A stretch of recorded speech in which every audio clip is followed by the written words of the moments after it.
Hello, I'm Clarissa Mercado. My name is Freddie Rodriguez, and we are both undergraduate students at the University of St. Thomas.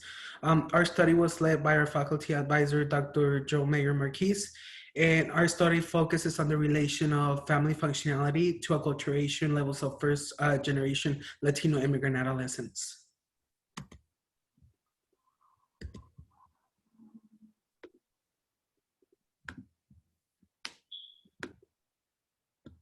So background literature.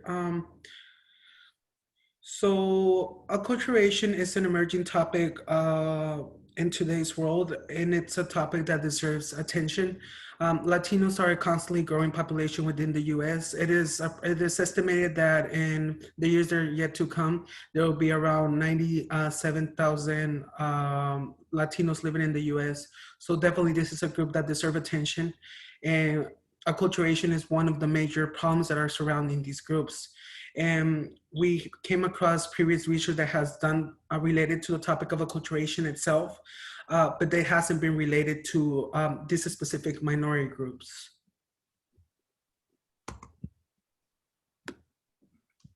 So the gap in the literature. Previous research has looked at acculturation as a variable of interest, but this has not been directed towards minority groups, more specifically speaking, Latino immigrants.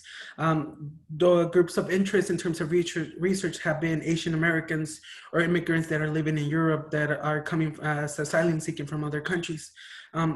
Numerous studies have looked at family functionality itself, and other studies have looked at acculturation level in itself, but they haven't been linked together or portrayed as having a relationship.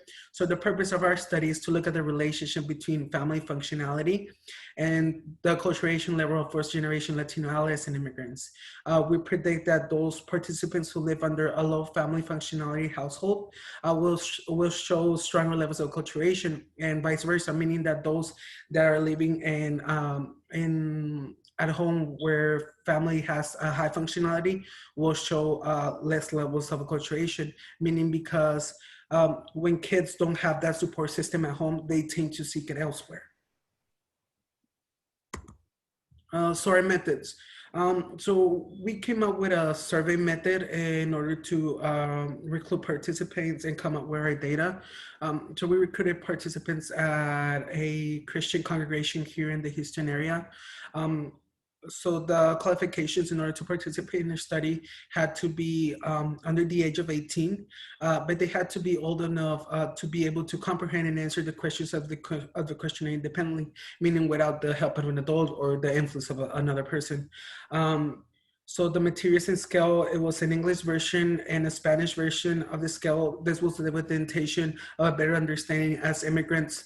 Some of them don't speak the English language, and Spanish is their first language. So this is why we decided to do both scales.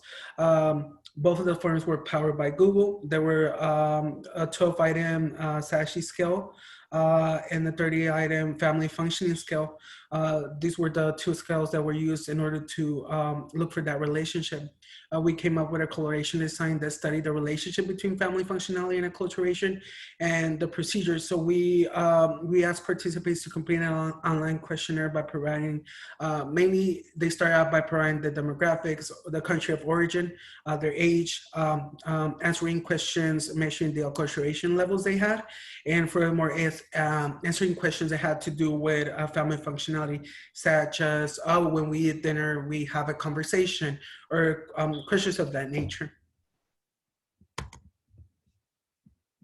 So the analysis focused on 102 participants that participated in the study. Overall, the majority of the participants identified themselves as Mexican American males whose average age was around 14, which can be seen on table 1. And after the ethnic backgrounds were further analyzed, we found that another Latin country, Salvadorian and Mexican, were the other 3 ethnic backgrounds that closely followed behind the Mexican American ethnicity. And also the majority of the participants were in the middle age school ages.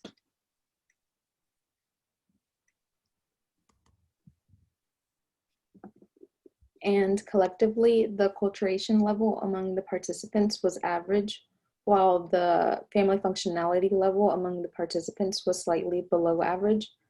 These results can be seen on Table 2. And because our main interest was to determine if there was a relationship between acculturation and family functionality, we further examined the data by running a correlation matrix. And the results of that matrix, we found that they were moderately negatively correlated, which can be seen on Table 3.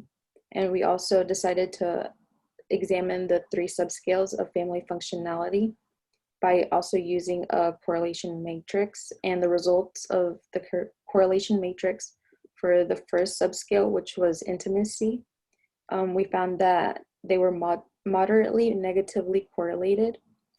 And for the second subscale, which was conflict subscale, we found that they were strongly negatively correlated. And for the third and last subscale that we used for the correlation matrix, we found that parenting style and acculturation were found to be strongly negatively correlated.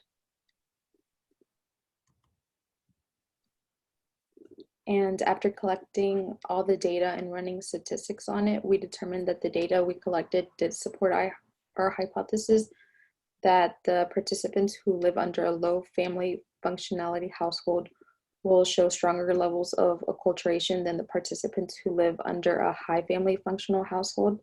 And these findings provide some slight additional support for studies concluding that acculturation and family functionality play a role in raising Latino adolescent children who are living in the United States. And also conclusions from this study are limited by a few considerations. For example, sample size, comparison group, and controlled age range. Our main intention with this study was to hopefully promote further studies done in the same areas and the same interest groups. As we said at the beginning, minorities within the U.S. with a focus on Hispanics, even more so with Central American and North American immigrants, have not been in a focus in terms of mental health. And we feel that they deserve the attention. And this study is just the beginning of a series of studies that show that that need of focus in terms of mental health and the need of attention that is required for these groups. So thank you so much for your attention.